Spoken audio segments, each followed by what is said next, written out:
मनाची अवस्था स्थिर करून ध्यान साधनेच्या स्वरूपात जीवाने परमात्म्याच्या मिळण्याची आकांक्षा करणे याला योग म्हणतात.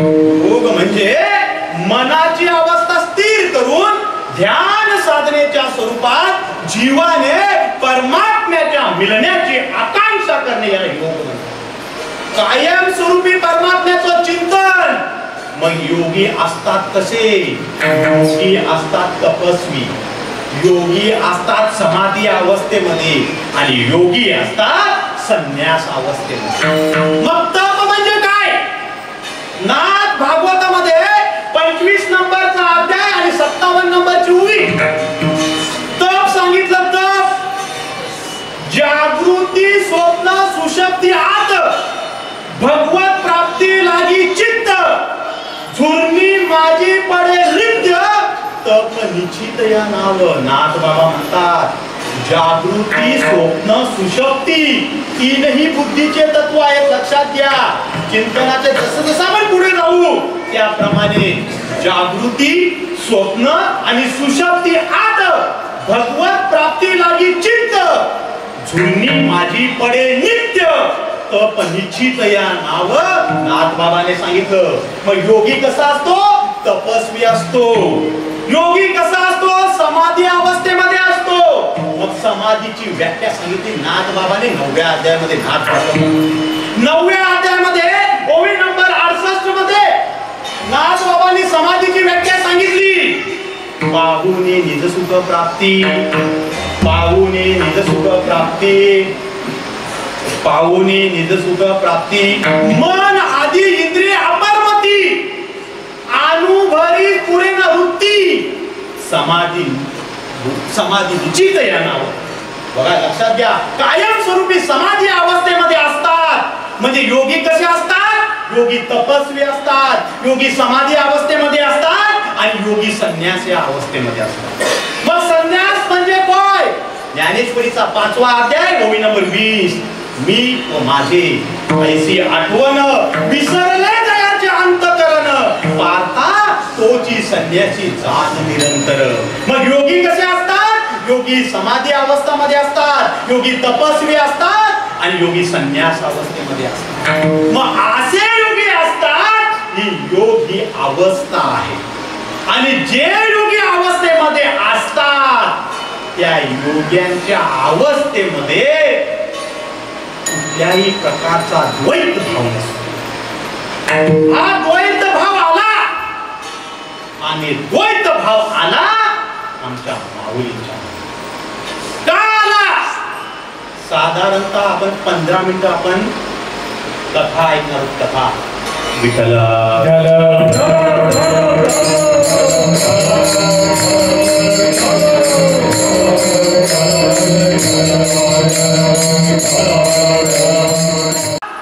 आणि तो मुक्ताबाईंनी दूर केला.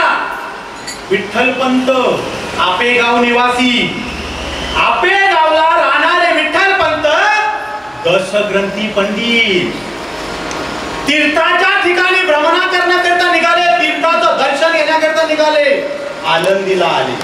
आळंदी या ठिकाणी असलेल्या पिंपळाच्या ठिकाणी बसले आणि त्याच वेळेला आळंदी मधील सिद्धोपंत त्या ठिकाणी दर्शनाला आले.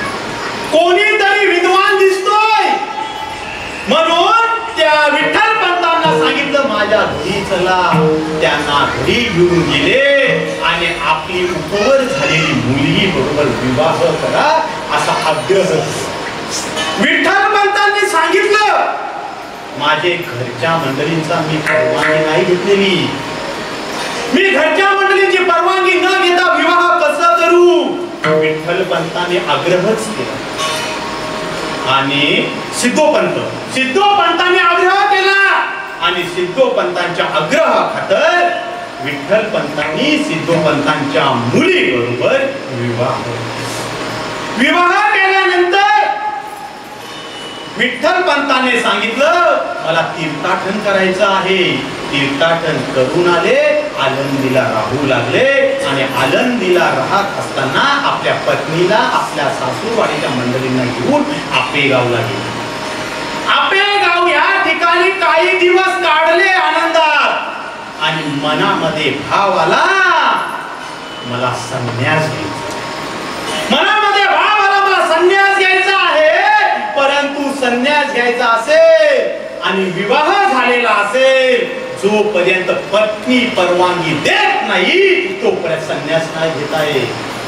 मग यांच्यामध्ये भांडणं होऊ लागली, मला संन्यास घ्यायचा आहे आणि पत्नी बरोबर, पत्नी परवानगी देतच नव्हती आणि पत्नी परवानगी देत नाही तोपर्यंत संन्यास घेता येत नाही. मग भांडण झालं, भांडणामध्ये एक दिवस त्या पत्नीच्या मुखामधून शब्द बाहेर पडले, आपली भांडण डोळ्यापुढे आणा, आपण कंटाळून म्हणतो तर एकदाचा, आणि असं म्हणत असताना त्या रुक्मिणी मात्यांच्या मुखामधून म्हणजे विठ्ठल पंताच्या पत्नीच्या मुखामधून शब्द बाहेर पडले, संन्यास घ्यायचा घ्या, आणि हीच माझ्या पत्नीने मला परवानगी दिली असं समजले आणि संन्यास घेतला. काशीला जाऊन राहू लागले. आणि रामानंद स्वामी, आता त्याच्या गुरुमध्ये सुद्धा मतभेद आहे, रामानंद स्वामी यांच्या ठिकाणी ते संन्यास आश्रम घेऊन तिथे त्यांचं नाव चैतन्य म्हणून, चैतन्य हे नाव धारण केलं आणि काशी या ठिकाणी राहू लागले. आणि त्या आळंदीमध्ये त्यांच्या पत्नीला प्रश्न निर्माण झाला, माझे पती निघून गेले, मी काय करू? आळंदीच्या पिंपळाच्या ठिकाणी असलेल्या शंकराच्या पिंडीजवळ रोज जावं, त्याला पाणी अर्पण करावं, जल अर्पण करावं आणि जल अर्पण केल्यानंतर त्या पिंपळाला 108 प्रदक्षिणा रोज कराव्यात आणि ऋषभ भर्तकी नावाचं व्रत केलं. ऋषभ भर्तकी नावाचं व्रत केलं आणि ते व्रत एका पतिव्रता स्त्रीने केलं होतं.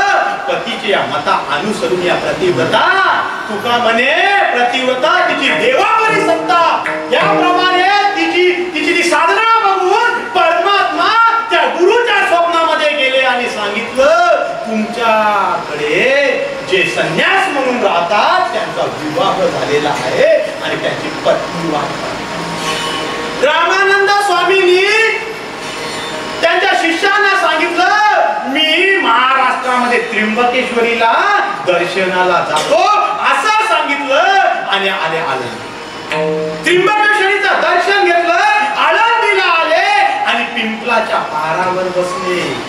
आणि इकडे त्या विठ्ठल पंतांची पत्नी रुक्मिणी, तिचं नाव, त्या रोजच जायचं, त्या जल अर्पण करायचं आणि 108 प्रदक्षिणा मारायच्या.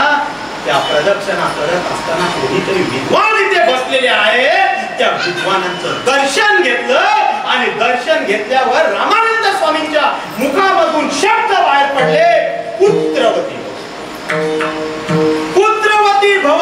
हा जेव्हा त्यांच्या मुखामधून शब्द बाहेर पडले तेव्हा त्या रुक्मिणी मातेला काहीतरी जड झालं, बांगड्या हाताच्या वाजल्या. रामानंद स्वामींना वाटलं काहीतरी चुकलं का माझं. तेव्हा त्यांनी सांगितलं, माझे पती संन्यास घेऊन काशीला राहतात. तेव्हा रामानंद स्वामींना स्वप्नामध्ये पडलेल्या दृष्टांताची जाणीव झाली. सिद्धोपंतांच्या घरी गेले आणि त्यांना सांगितलं, प्रसंग मोठा आहे, तुम्ही माझ्या सोबत चला, तुमचे जावई माझ्याकडे संन्यास. आणि त्यांना घेऊन काशीला गेले आणि घेऊन गेले, रागातच गेले. हे चैतन्य पाणी आण. चैतन्य पाणी घेऊन गेले. चैतन्य तुझं गाव काय, तुझं नाव काय होतं? त्या चैतन्याने उत्तर दिलं, संन्यासाला गाव आणि नाव नसतं. मग चैतन्य तुझा विवाह झालेला होता का? माफी मागितली, माझा विवाह झाला होता. तेव्हा त्या सिद्धोपंत आणि त्यांच्या मुलीला घेऊन आले आणि पुन्हा त्या रामानंद स्वामींनी विठ्ठल पंताकडे असलेले वस्त्र संपूर्ण काढून घेतले आणि संन्यास आश्रमामधून गृहस्थ आश्रमामध्ये जाण्याचा एक विधी केला. आणि तो विधी केल्यानंतर विठ्ठल पंत, रुक्मिणी माता आणि आपले सिद्धोपंत सासऱ्यांना घेऊन आळंदीला आले आणि गृहस्थ आश्रमामध्ये आले. परमात्म्याने स्वप्नामध्ये दृष्टांत दिला परमात्मा अवतार घेणार आहे. आनंदी या ठिकाणी संन्यास आश्रम घेऊन आल्यानंतर आनंदी मधील ब्राह्मणांनी त्यांना त्रास द्यायला सुरुवात आनंदी मधील ब्राह्मणांनी त्रास द्यायला सुरुवात केली आणि त्रास देतात तुला जर गृहस्थ आश्रम सोडवतच नव्हता तर संन्यास आश्रम घेतलाच कशा. अनेक प्रकारे त्यांचा त्रास झाला. जवळ कोणी येत नव्हतं, कोणी पाणी देत नव्हतं, कोण भिक्षा देत नव्हतं, कोण वस्त्र देत नव्हतं. त्रास होऊ लागला आणि आळंदीमध्ये त्रास होतोय म्हणून आपल्या पत्नीला घेऊन आपेगावला गेले. आपेगावला गेले आणि संन्यास आश्रम घेतल्यानंतर 11 वर्षांनंतर माई शिवरात्रीच्या दिवशी शके 1195 सोमवारचा दिवस आमचे निवृत्तीनाथ दादांचा जन्म. शके 1197 गोकुळाष्टमीचा दिवस रोहिणी नक्षत्र रात्रीचे बरोबर 12 वाजता आमच्या माऊलींचा जन्म झाला. शके 1199 रविवारचा दिवस आमच्या सोपान देवांचा जन्म. शके 1201 घटस्थापनेचा दिवस आणि आमच्या मुक्ताबाईंचा जन्म झाला. चारही भावंडां जन्माला आली आणि काही दिवस आपेगाव ह्या ठिकाणी आनंदामध्ये आनंदामध्ये राहिल्यानंतर मुलं वाढत गेली. निवृत्तीनाथ दादांचं वय झालं 11 वर्ष आणि त्यानंतर 9 वर्ष 7 वर्ष आणि 5 वर्ष मुक्ताबाईंना झाले. माझी मुलं मोठी होत आहेत, यांची विधिवत संस्कार करावे त्याकरिता परवानगी घ्यावी. म्हणून परवानगी घेण्याच्या इराद्याने आळंदीला जावं आपेगाववरून आणि आपेगावला जाण्यापूर्वी त्र्यंबकेश्वरीला जावं आणि त्र्यंबकेश्वरीला जाऊन शिवाचं दर्शन घ्यावं आणि ब्रह्मगिरीला प्रदक्षिणा करावी. या इराद्याने ब्रह्मगिरीच्या ठिकाणी आले. ब्रह्मगिरीच्या ठिकाणी निवृत्तीनाथ महाराज आणि गैरीनाथ महाराज वादाला प्रसंग सर्वांना माहित आहे. तसा वेळ मिळेल त्याप्रमाणे आपण पुढे जाऊया. परंतु ब्रह्मगिरीच्या ठिकाणी आले. ब्रह्मगिरीला प्रदक्षिणा करताना घडलेली घटना तुम्हाला माहिती आहे. त्यानंतर निवृत्तीनाथ दादा 3 महिन्याने आले. गैरीनाथ महाराजांच्या सोबत राहिले आणि पुन्हा आळंदी या ठिकाणी गेले. आळंदी या ठिकाणी गेल्यानंतर विठ्ठल पंतांनी सांगितलं ब्राह्मण सभे पुढे जाऊन माझ्या मुलांना जातीमध्ये माझ्या मुलांना विधिवत संस्कार पुंजी करण्याकरिता परवानगी द्यावी. कोणी परवानगी देत नाही. सरते शेवटी ब्राह्मण सभा बोलवली आणि जेव्हा सभा बोलवली सकाळी 10 वाजता विठ्ठल पंत एका खांबाला टेकून उभे होते. विठ्ठल पंतांच्या मुखामधून शब्द बाहेर पडले, माझ्या हातून पाप घडलंय असं तुमची इच्छा असेल, माझ्या हातून चूक घडली असं तुम्हाला वाटत असेल तर शास्त्रामध्ये काहीतरी चुकीला प्रायचित्त असेल, मला प्रायचित्त सांगा. परंतु माझ्या मुलांना परवानगी. सकाळी 10 वाजता उभे असलेले विठ्ठल पंत संध्याकाळी 10 वाजले. कोणी पाणी विचारत नव्हतं, कोणी जेवण्याकरिता विचारत नव्हते, शास्त्र वाचत होते, शास्त्रांना काही सुचत नव्हतं. सरते शेवटी संध्याकाळी 10 वाजण्याच्या सुमारास काही ब्राह्मणांनी निर्णय दिला, तुमच्याकरिता एकच प्रायचित्त, देहांत. ज्या खांबाला टेकलेले होते तो खांबा जवळ तसेच खाली बसले. काय सांगू जाऊन माझ्या पत्नीला, काय सांगू माझ्या लहान मुलांना. आणि तसेच जड अंतकरणाने डोळ्यामधील अश्रू बाजूला सारून घरी आले आणि घरी आपल्या पत्नीने विचारलं, काय झालं व आपल्या मुलांना परवानगी दिली, आपल्या मुलांना जातीमध्ये घातलं जाईल. आई हसते. त्या आईचं एकच कर्तव्य माझ्या मुलांचं चांगलं, माझ्या मुलांचं भलं व्हावं आणि झोपली. आणि आईला सांगितलं आपल्याला देहांत प्रायचित्त घ्यायचं आहे. मग आनंदीवरून आपल्या मुलांना घेऊन विठ्ठल पंत रुक्मिणी माता आपेगाव या ठिकाणी गेले. आणि आपेगाव या ठिकाणी गेल्यानंतर विठ्ठल पंतांनी निवृत्तीनाथ महाराज आणि ज्ञानेश्वर महाराज यांना वेदाचं शिक्षण आणि गीतेचं शिक्षण दिलं. लक्षात घ्या, वाटकाईचा प्रसंग लक्षात घ्या. आणि हे दिवस आला त्या दिवशी आपल्या पत्नीला सांगितलं आपल्याला देहांत प्रायचित्त घ्यावं लागेल. आणि देहांत प्रायचित्त घेण्याकरिता 2 पत्र लिहून ठेवलं. एक पत्र लिहिलं ब्राह्मण सभेच्या नावाने, एक पत्र लिहिलं निवृत्तीनाथ दादांच्या नावाने.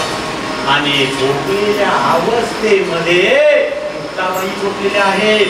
ज्या वेळेस देहांत प्रायचित्त घेतला त्यावेळेस निवृत्तीनाथ दादांचं वय होतं 13 वर्षाचं, माऊलींचं वय होतं 11 वर्षाचं, सोपान देवांचं वय होतं 9 वर्षाचं आणि आपली छोटीशी मुक्ताबाईचं वय होतं 7 वर्षाचं. झोपलेले आहेत भावंड. आणि आई आणि वडील त्या मुलांना सोडून जाण्याकरिता निघाले.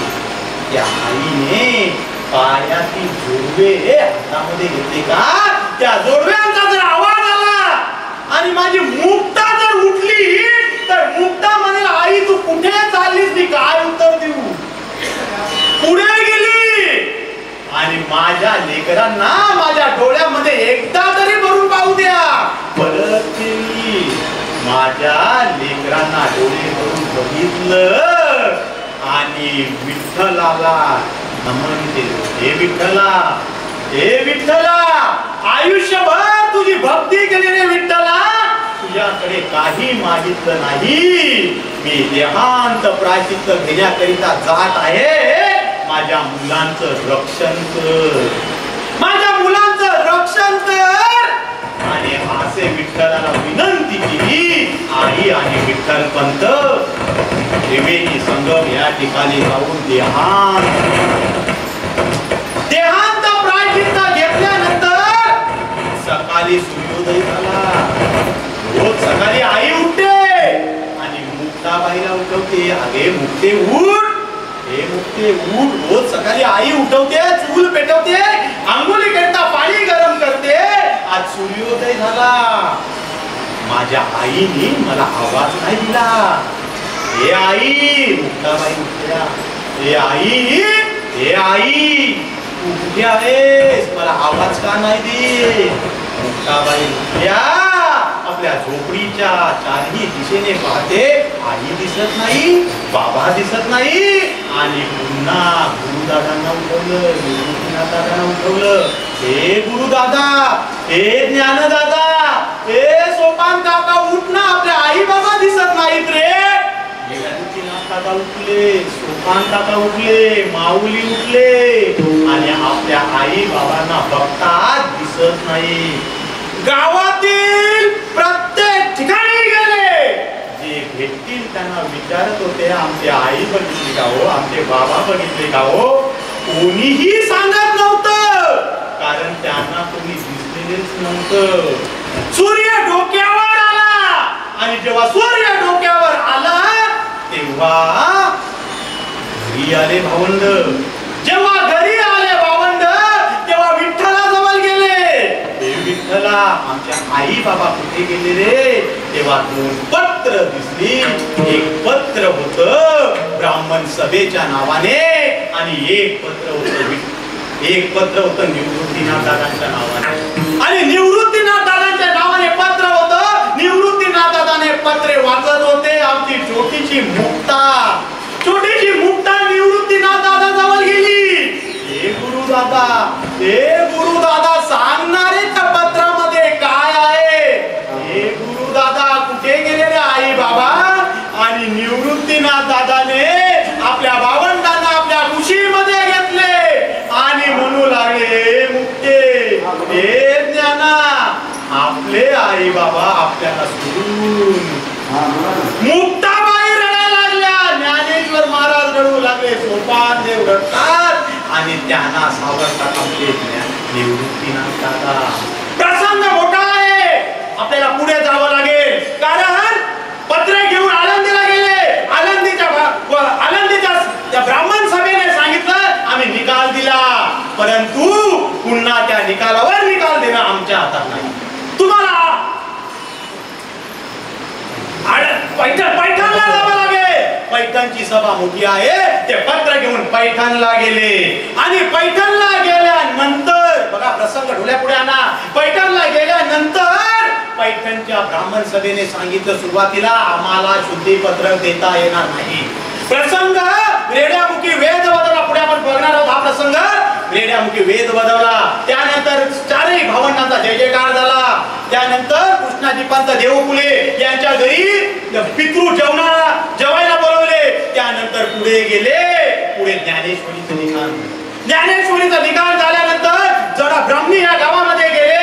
तेव्हा निवृत्तीनाथ दादांनी पुन्हा आपण ते प्रसंगावर येणार आहोत. निवृत्तीनाथ दादांनी ज्ञानेश्वर महाराजांना सांगितलं गीतेवर भाष्य झालं, पण तुझा अनुभव काय, तुमचा अनुभव काय. मग तो अनुभव निवृत्तीनाथ दादा त्रिवेणी संगम या ठिकाणी स्नानाकरिता गेले. ते परत येईपर्यंत अनुभूत अनुभवाचा ग्रंथ तयार केला आणि त्यानंतर आळंदीला तोपर्यंत अनेक लोकांना या बातम्या कळाल्या होत्या. काही चारही भावंडांनी रेड्यामुखी वेद बदवला होता. परंतु बघा तिथे सुद्धा अनेक प्रसंग घडले आणि अनेक प्रसंग घडत असताना एक दिवस ज्ञानेश्वर महाराज भिक्षा मागण्याकरिता आळंदीत गेले आणि विसोबा चाटे घोड्यावर बसले होते आणि सूर्य उदय व्हावा, माऊली आळंदीमध्ये जावे आणि घरून विसोबा चाटे निघावे आणि रस्त्यामध्ये माऊली हे संन्यासाच्या काट्या सकाळी सकाळी चांगलं काम करायला निघालो होतो आणि तुझा चेहरा बघितला. तू सकाळी सकाळी कुठे चालला. विसोबा काका जरा भिक्षा मागायला चाललोय हो, माझे भावंड घरी भुकेचे आहेत हो, थोडं भिक्षा मिळेल. संन्यासाच्या काट्या तुला भिक्षा पाहिजे. झोळीमध्ये थोडंसं धान्य होतं. त्या विसोबा काकाने त्या घोड्यावरून आपल्या माऊलीच्या माऊली खाली पडले. तेवढ्यावर त्या विसोबा काकांना समाधान नाही मिळालं. घोड्यावरून खाली उतरले. ती झोळी घेतली. त्या झोळीवर असलेल्या धान्यावर विसोबा काका नाचले. लक्षात घ्या प्रसंग ढोल्या पुढे आणा. वक्ते बाबांनी जसंच्या तसं ब्रह्मचित्तला ह्या पुस्तकामध्ये ग्रंथामध्ये वर्णन केलंय. त्या ब्रह्मचित्तमध्ये सांगितलंय विसोबा खेचर हे नाचले. नाचून सुद्धा समाधान नाही झालं. ज्ञानदादा ही झोळी घेतली आणि आपल्या झोपडीकडे जात असताना काही मुलं खेळत होती. त्या मुलांना सांगितलं हे मुलांना तुम्ही काय केलता. आणखी एक खेळ तुम्हाला सांगतो. शेणाचे चिखलाचे गोले तयार करा आणि संन्यासाचा काटा दिसतंय याच्या अंगावर मारा आणि ते माऊलीच्या अंगावर. माऊलीच्या मनामध्ये भाव प्रकट झाला. मी अवतार घेऊन आलोय. बुडते हे जन न देखावेला. मी ज्यांच्याकरिता ज्ञानेश्वरीची रचना केली, मी ज्यांच्याकरिता अनुभव अमृताची रचना केली, परंतु त्यांना काहीच घेणं देणं नाही. जसे झोपडीमध्ये आले आणि झोपडीमध्ये आले काही गडबड झाले आणि आल्यानंतर निवृत्तीनाथ दादाने सांगितलं अरे ज्ञाना काय झालं. हे ज्ञाना काय झालं. ज्ञानेश्वर महाराज काहीच नाही. सोपान देवाने विचारलं काय झालं. नाही सांगितलं. मुक्ताबाई तिथे नव्हत्या. मुक्ताबाई इंद्रायणीच्या ठिकाणी गेली. ज्ञानेश्वर महाराज त्या झोपडीमध्ये गेले आणि झोपडीचा असलेला तो दरवाजा त्याला कडी ताटी ज्याला म्हणतो ती लावून घेतली आणि आतमध्ये योग साधनेमध्ये गेले. ज्ञानेश्वर महाराजांना एवढा राग आला. योग साधनेमध्ये शरीर उत्थान करण्याची ती साधना मी आता नाही थांबत. इथे ज्यांच्याकरिता आलो ज्यांना उन्नती करायची आहे, त्या जीवांचा उद्धार करण्याकरिता आलो, त्या जीवाला काहीच घेणं देणं नाही. आणि जसं ध्यान साधनेमध्ये आले आजूबाजूच्या परिसरामध्ये उष्ण वातावरण तयार झालं आणि त्या उष्ण वातावरणाचा जो आवाज होता तो आवाज गेला मुक्ताबाई. मुक्ताबाई इंद्रायणीच्या ठिकाणी गेल्या होत्या. मुक्ताबाईने जाणलं, आदिमायेने जाणलं, हा जो प्रसंग आहे हा एक विष्णूच करू शकतो आणि हा विष्णूच करू शकतात. मुक्ताबाई आल्या, आदिमाया आल्या आणि आल्या आल्या निवृत्तीनाथ दादांना विचारलं, ज्ञानेश्वर कुठे आहे? ज्ञानेश्वर महाराज कुठे आहे? ज्ञानदादा कुठे आहेत? निवृत्तीनाथ दादांनी प्रसंग सांगितला. मुक्ताबाई म्हणू लागल्या, ज्ञानेश्वरा बाहेर या. ज्ञानेश्वर महाराज बाहेरच येत नाही, कारण ते समाधी अवस्थेमध्ये होते, ते तप अवस्थेमध्ये होते, ते योग अवस्थेमध्ये होते, ते आपलं शरीर सोडून जाणार होते. परंतु त्यांचं शरीर थांबवण्याची ताकद फक्त एका आदी मायेत मध्ये होती आणि त्या आदी मायेने ज्ञानेश्वर महाराजांना उपदेश करायला सुरुवात केली. अभंगाचं पहिलं चरण.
साहेब अपराध जनाचा अपराध माफ करा.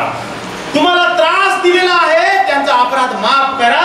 हा अभंगाच्या पहिल्या चरणाचा अर्थ. आता आज गुरुपौर्णिमा.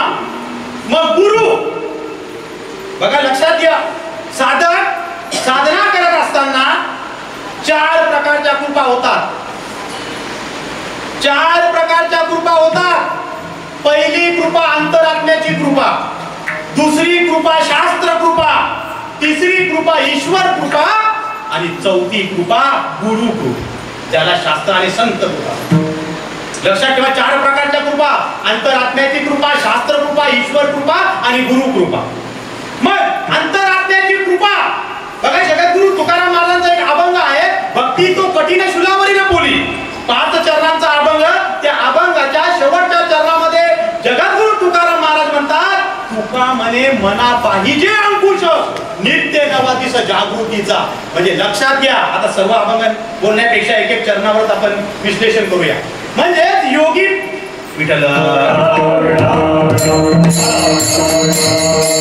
तुका म्हणे मना पाहिजे अंकुश, नित्य नवा दिस जागृतीचा. म्हणजे पहिली कृपा अंतरात्म्याची कृपा. आणि जेव्हा अंतरात्म्याची कृपा होते, लक्षात घ्या, साधकाबद्दल म्हणतोय, शास्त्राने सांगितलं आपण साधक आहोत. आणि आपल्याला जेव्हा अंतरात्म्याची कृपा होते, आपण गुरु जवळ जातो. आणि अंतरात्म्याची जेव्हा कृपा होते, तेव्हा आपण ज्ञानेश्वरीच्या जवळ जातो. अंतरात्म्याची कृपा होते, तेव्हा आपण हरिपाठाच्या पुस्तकाजवळ जातोय. आज आलेल्या प्रत्येकाला हरिपाठाचं पुस्तक घेतल्याशिवाय इथून जाऊ नका. लक्षात घ्या, आपल्यावर अंतरात्म्याची कृपा झालेली आहे, म्हणून हरिपाठाचं पुस्तक देण्याकरिता आणलेली आहे. कोणीही घेतल्याशिवाय जाऊ नका, कमी येणार नाही. अंतरात्म्याची कृपा झाल्यानंतर आपण हरिपाठाजवळ जातो. हरिपाठाजवळ गेला जेव्हा जातो, तेव्हा आपल्या हरिपाठ पाठ होतो, आपल्या ज्ञानेश्वरीच्या ओव्या पाठ होतात, तेव्हा आपल्यावर ईश्वर कृपा होते. आणि जेव्हा ईश्वर कृपा होते, तेव्हा ईश्वर आपल्याला गुरु जवळ जातो. किंवा गुरु स्वतः शिष्याला भेटायला येतात. आणि गुरु बघा, लक्षात ठेवा, वारकरी संप्रदायामध्ये एकतर साधक गुरु जवळ जातो किंवा गुरु साधकाजवळ येतात. जगद्गुरु तुकाराम महाराजांच्या जवळ गुरु आले. लक्षात ठेवा, नाथ बाबांजवळ माऊली गेले स्वप्नामध्ये. प्रसंग आपण बारकाईने पाहणार आहोत. बघा, आता गुरु जवळ गेल्यानंतर गुरु काय करतात? आपण गुरु जवळ गेलो. लक्षात ठेवा, आपल्या आयुष्यामध्ये गुरु, आपल्या आयुष्यामध्ये सद्गुरु, गुरु आणि सद्गुरु दोन्ही येतात. लक्षात घ्या, गुरु आणि सद्गुरु. गुरुवर्य गोविंद बाबा यांचे गुरु विष्णू बाबा पुरी आणि गुरुवर्य गोविंद बाबा यांचे सद्गुरु निवृत्तीनाथ महाराज. नाथ बाबा यांचे गुरु जनार्दन स्वामी. नाथ बाबा यांचे सद्गुरु माऊली. प्रमाण देतोय ज्ञानेश्वर महाराज, ज्ञानदेव स्वप्ना माझी येऊनी सांगितली मात मज लागे. दिव्य तेज पुंज मदनाचा पुतला, परब्रह्म तैसे बोलत असे. अजान वृक्षाची मुली कंठासी लागली, येऊनी आनंदतली काढवेगी. ऐसे स्वप्न होता अलंकापुरा आलो, तेव्हा नंदी माझारी देखील वाट. एका जनार्दनी पूर्व पुण्य फलले, सद्गुरु भेटले ज्ञानेश्वर. माऊली म्हणतात माझे सद्गुरु, नाथ बाबा म्हणतात माझे सद्गुरु ज्ञाने